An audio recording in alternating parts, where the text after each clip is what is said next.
This is Lisa from Mobile Tech Review, and today we're going to do a tablet comparison smackdown between three major tablets. We have the new iPad with Retina display, the Google Nexus 10 Android tablet, and the Kindle Fire HD 8.9-inch. All very different tablets, but they have a lot of overlap with what they can do, and we're going to look at them now. So you know you want a tablet, but you're not sure which one. Now this comparison smackdown is for you kind of tablet newbies out there, not those of you who already know you adore your iPad or you want an Android tablet or you care about nothing but Amazon Kindle Fire content. You're kind of open to all of those right now and you can't decide, and we got three major players right here. So on that end we have the iPad with Retina display, 9.7-inch display, 1.46 pounds, resolution a very impressive 2048 by 1536. And in the middle we have the newcomer here. This is the Google Nexus 10. Official Google tablets available directly from Google's website, or you can also pick it up some stores like Walmart and Staples. Hard to find in stock now, but 10.1-inch display, usual 16:9 aspect ratio. And the king of resolution right now at 2560 by 1600. It's a PLS display, which is Samsung's version of IPS. Samsung is actually the one who makes the tablet here. Super stunning, really nice. And then lastly, no slouch, though the most affordable, is the Kindle Fire HD 8.9-inch model. This is the bigger of the two Kindle Fire HDs. It has a 1920 by 1200 display, so higher than 1080p display here, which is pretty impressive because it's squeezed into this 8.9-inch IPS display. All of them definitely good for reading. These are three of the highest resolution tablets on the market. And for pricing, we have $299 for the 16-gig Kindle Fire HD 8.9-inch. If you want a higher capacity, it's going to cost more. If you want the LTE model, it's going to cost you $499. That's getting kind of pricey for a Kindle. The Nexus 10 starts at $399 for the 16-gig. It's $499 if you want the 32-gig. There is no 3G, 4G model of that, so if that's something important to you, the Nexus 10 is going to be out of the kind of contention for you. And lastly, the iPad 4 starts at $499. That's for the 16-gig Wi-Fi model. It goes up from there if you want a 32-gig capacity, a 64-gig capacity. If you want the 4G LTE model, you can go all the way up into the lower $800 if you want the maxed out 64-gig with LTE, and there's many increments in between. When it comes to speed, I have to say that generally the iPad, the latest greatest iPad, has always been the fastest tablet on the block, and finally, with the Nexus 10, thanks to its pure Android without any custom overlays from manufacturers running Jelly Bean 4.2 here, this is a very fast tablet, very responsive. The whole UI just zips right around. None of those occasional lags that you see in Android. Noticeably faster than the Asus Infinity Transformer TF700, which was one of the fastest tablets on the block, except for its internal flash storage was kind of slow, so it always bogged it down. So no complaints here, finally, about the Nexus 10 when you're talking about just pure speed of the UI. Of course, the iPad's always really zippy and responsive. Well tuned to that. It's very easy for Apple to do that, relatively speaking, because they make both the hardware and the software, so they have complete control over the experience. Obviously, that's one of the benefits for the Nexus products, too, because Google specs out the hardware, even though they have a partner build it. But still, pretty fast. The Kindle Fire, the carousel here of applications, that swings by pretty quickly. If you're switching between, say, books and music, notice how it takes just a little bit. Kindle Fire is not the fastest guy on the block. If you're buying a Kindle Fire, you're probably not buying it because you want the most blazing fast tablet. Really, it's targeted at consumers who are pretty much Amazon lovers. Those of you who have a lot of Kindle ebooks, you're Amazon Prime members, so you get a lot of free streaming videos. You like Amazon Instant Video, their MP3 store, their Google Application Store, or rather Application Store, not Google Application Store, but Amazon's own, which has about 50,000 apps, a lot fewer than the Google Play Store, and you cannot use the Google Play Store here on the Kindle Fire HD, but still pretty good selection of apps. You can sideload apps if you're a little bit geeky.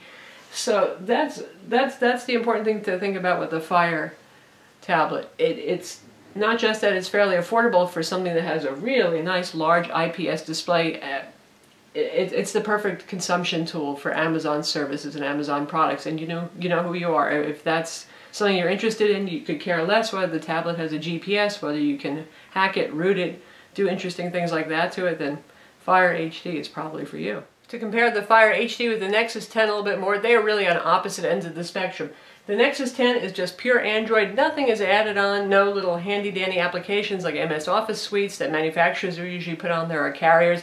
So you've got just the basics pre-installed here, which means the full Google suite. You get your YouTube, you get your web browser, email, Gmail, all that kind of stuff. Nothing extra added on. So Definitely more for the power user here, those of you who already know what Android apps you like, what things you want to load on there, whereas Kindle has a very directed experience. You're going to switch between your books, your music, your video library, both internally stored videos and Amazon Instant Video selections. Your application store, if we go here, you can see what that looks like, in case you have not watched our video review of this, which you should. So we're going to look at apps, and those are presented in the same bookshelf metaphor. Now with the Nexus 10, you have your standard Android interface, and this is your application drawer. All apps are here, and you can switch to widgets right there. And speaking of widgets, because this is just standard Android, you can put whatever widgets you want on here. Like we have a widget for our video library that's on the Google Play Store. With the Kindle Fire HD, no widgets, it's all the carousel UI and the various drawers that represent your different content types. Now obviously with the iPad, nothing has changed really since iOS first came out. You have an application grid right here. Pretty straightforward, nothing's ever going to change there, nothing really that you can change or customize other than moving the application icons around and changing whatever apps are in your quick launch dock down here. So super simple interface, not terribly customizable. A lot more similar to Android here where you have your app drawer, very different from the Kindle Fire HD. And while we're on the topic of applications, of course, you know that's always been a comparison point between Android and iOS devices. Now, certainly Google is caught up. The Google Play Store has a whole lot of applications. We're getting close to what's available for iOS, but tablet optimized applications, there are still a lot more tablet optimized applications, which means they will look good. You'll see high quality, crisp images, that kind of thing for iOS tablets. Now, the staples are available for both of these guys. If you want Netflix, if you want the Weather Channel, all that kind of stuff, Office Suites, available in tablet form for both iOS and for the Nexus 10 here and Android tablets in general.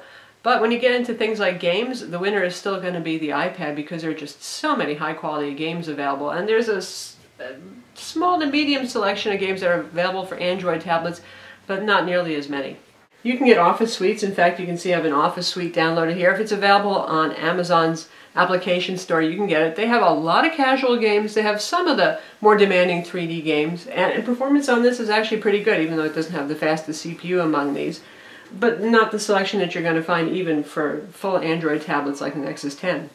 Now, what CPUs are inside? 1.2 gigahertz Apple A6X CPU with a quad-core GPU in the iPad with Retina display 4th generation there. Very capable. Apple does not need to jack up the clock speeds as high as Android tablets does because, again, the operating system is so highly optimized for the hardware that they don't need as much inside. But that A6X CPU is a very impressive CPU. Don't go just by clock speeds alone.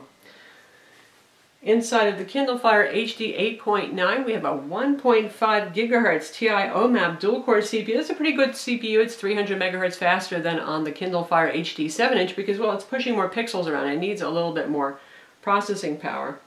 And lastly, the Nexus 10, well, it has a dual-core GPU, but it's the Samsung Exynos CPU, always a high performer of the Exynos, and it's dual-core, but don't be disappointed because it's the Exynos 5 versus the quad-core Exynos 4, so you're looking at a newer generation right here, and performance is really very good. I'd say it's certainly comparable to the quad-core, and given the fact that a lot of Android applications don't really even make use of all 4 cores, it's not the end of the world.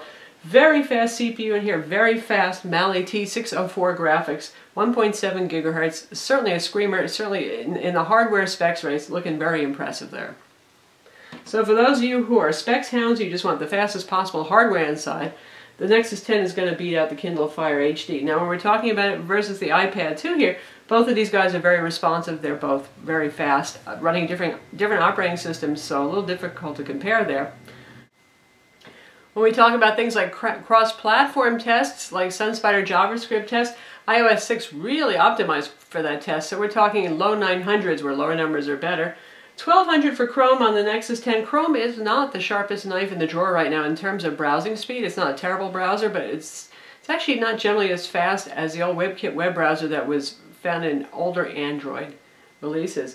And here we have the Silk browser. That's what Amazon calls their customized WebKit browser. It's actually a pretty capable browser, especially if you turn off that Silk feature that uses caching on the server to try to pull preloaded web page data. If you turn that off, not bad, and we're talking 1276 here for SunSpider JavaScript, and here on the Nexus 10, 10,075. All of those honestly are quite fast. I don't think you can tell the difference empirically using the device. Now when it comes to the web browsing experience, we're using the built-in browser on each of these. This means the Silk browser on the Fire HD, this is Chrome on the Nexus 10, and we have Safari on the iPad, all looking at our homepage obviously. They work in different orientations. Both of these, or rather all three of these, can work in portrait and landscape mode. And you can see the speed is certainly phenomenal here on our zippy Nexus 10. Likewise with the iPad, even a little bit faster and more responsive still when it comes to things like zooming and scrolling. And lastly, pretty good here. You can notice it's not quite as fast as the other two though. Now it's not the end of the world. You can certainly get your browsing done and it's not a bad experience, but you can see the order of speed right now for web browsing using the stock browser. The iPad's the fastest, Nexus 10 close second, Kindle Fire HD 8.9 the third. And for page load times, let's all go for the same page on these.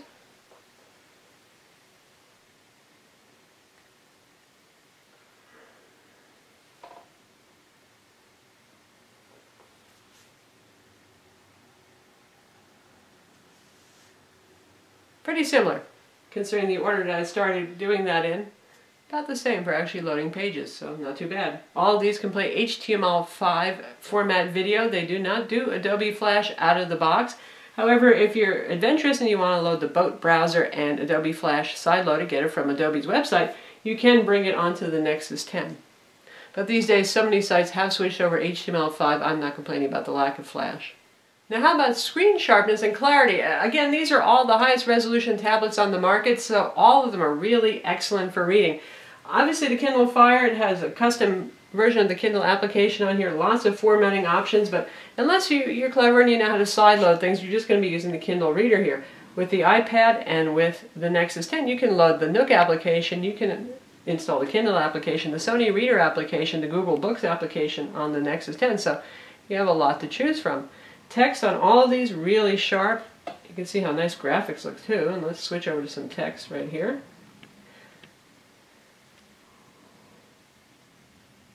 And the Kindle Fire looking good. As you can see, it has a little bit of a warmer display, which is kind of nice for reading, also nice for watching videos because it brings out the flesh tones, and cool white or bluish pages can be a little hard on the eyes. I would say that the iPad actually has the most blue tint to the display, but none of them are bad by any means. Now, in terms of pixel density, we're talking 264 ppi on the Retina iPad, which is quite high, but 300 on the Nexus 10. That's right now the tops for tablets. And not far behind the iPad is Kindle Fire HD at 254 pixels per inch. Can you see the difference between 264 or 254? No, you can't. Can you even see the difference between 264 and 300?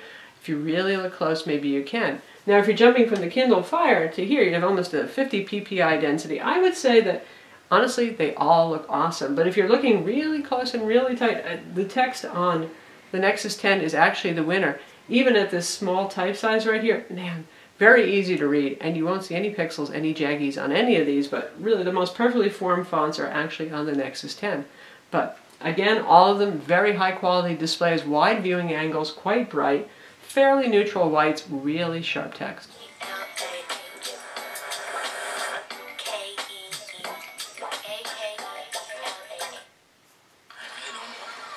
What it is I have to offer. No, all I want you to do is look at these kids and tell me. Now, how about video playback? Well, first off, listen to the speakers. This is the Amazon Kindle Fire HD 8.9 right here. Awesome stereo speakers, Dolby Mobile audio, quite loud. Signed up for the spelling bee today. I'll turn it down a little bit here.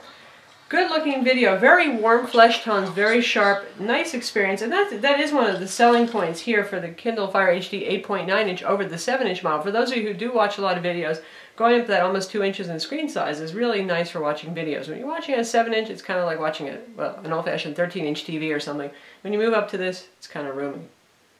All three of these can play HD videos, that's 1080p videos, no problem. In fact, you can go considerably higher on the Nexus if you want to, since it does have a higher resolution screen, but typically you're not going to find much beyond 1080p video available to stream or to play locally anyway. Now we got video playing on the Google Nexus 10 here. Also very good speakers, front facing right here, rimming the display, so you're not likely to block them too much. Should you choose to accept it. It also gets pretty loud. Right now we have it up at about 80%. plenty loud. So, what's the play? Smooth, nice looking, very sharp, good color tones. Also nice for video playback. Honestly, any of these is going to be nice. I would say go by the size that you want the most and whose video store you use the most. If you're an Amazon customer, get the Kindle Fire. If you like the Google Play Store, get the Nexus 10. If you like iTunes, you should get the iPad. Now we've got the iPad playing a 1080p trailer. Doing a great job. The loudest, slightly tinnier sounding, because it's the one that has the mono speaker, but it certainly does get loud. We can't protect the Earth. Beautiful looking as well. And of course, all of these have 3.5mm stereo jacks if you'd rather listen through external speakers or your headphones as well. Now with the iPad here and with the Nexus 10, you can install Netflix and Hulu Plus, and the same thing is true of the Kindle Fire HD as well. So you're not limited to just the built-in stores that are on the devices there. It opens up your options a little bit. You can also use the web browser to watch TV show, like ABC has streaming players. A lot of them are moving over to HTML5 video again, so you can watch those things. Now how about HDMI Out if you want to use this as your streaming or locally stored source for your HD TV. You can do that on all these devices. Both the Kindle Fire HD and the Nexus 10 have micro HDMI ports. You just need a micro HDMI to HDMI cable. And with the iPad, you have to buy Apple's separate Lightning dongle adapter so you can connect to HD output on HDMI. Now how about camera? Kindle Fire HD, that's not really about having a full set of features. For example, there is no GPS in it unless you get the LTE model, and you only get a front camera. It's an HD camera, and it actually works nicely with the pre-installed Skype, but just a front HD camera. The two big guys here, you get HD cameras, 1.9 megapixel on the Nexus 10, 1.2 on the iPad, but they both do equally as well and give pleasantly exposed and reasonably colorful video if you're using something like Skype. Now on the back, they both have 5 megapixel cameras. There's an LED flash on the back of both of these as well. And they take fairly similar quality photos and video. Both can shoot 1080p video. You can simultaneously, in fact, capture photos while shooting video. I give a little bit of an edge to the iPad. Probably it's that nice backside illuminated sensor that helps a bit with that, but it does quite well. But in either case, if you don't mind waving a 10-inch tablet around, both of these are fairly competent for taking photos and video. Now in terms of design and looks and what the back's like, I think we all know what the iPad looks like at this point. It's very pleasing, very modern aluminum industrial design.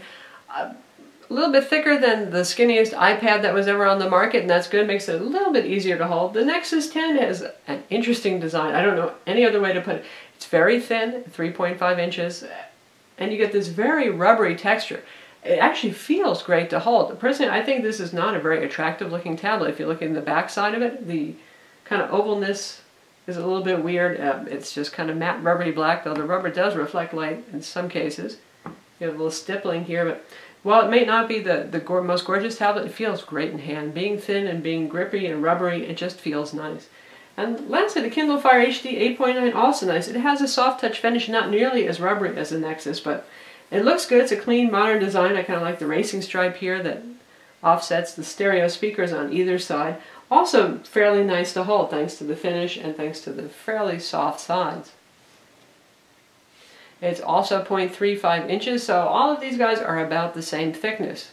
How about battery life? All of these do relatively better than average given their size class. The iPad with Retina display, for us, has averaged 10.5 hours of use, which is pretty good, or several days on a charge easily, unless you're playing 3D games on any of these. If you're playing demanding 3D games, expect to charge a lot more often, but otherwise, that's what it's good for. Now, the Nexus 10 has a 9,000 milliamp battery, which is pretty capable, but so far we found that it lasts 8 hours on a charge, so it doesn't quite match the iPad for a Retina display. And lastly, the Kindle Fire HD has been lasting us 9 hours on a charge. One thing I will say about the Kindle Fire line of tablets, remarkable standby, really longer than any other tablet. They really design it as something that you're going to pick up and use once in a while, read a book, watch a movie, and then leave for a couple of days, and the charge just doesn't go away. It's really impressive in that way. So that's our tablet comparison Smackdown. We've got the iPad with Retina display here, 4th generation, the Google Nexus 10 tablet, Google's first 10-inch tablet, and the Kindle Fire HD 8.9. All are great. All have very high resolution displays, wide viewing angles, very bright, very sharp, great for watching movies, great for reading books. And 2 of them have 3G, 4G if you need that for wireless data available anywhere.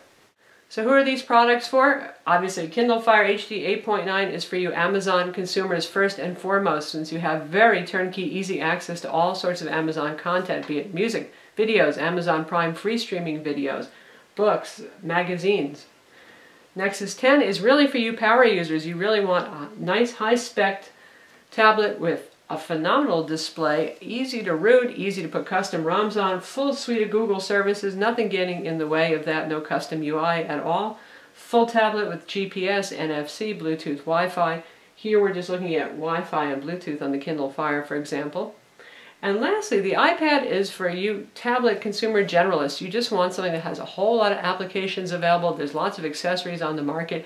You'll have the widest selection of tablet optimized applications available. And as always, the iPad is very fast and stable.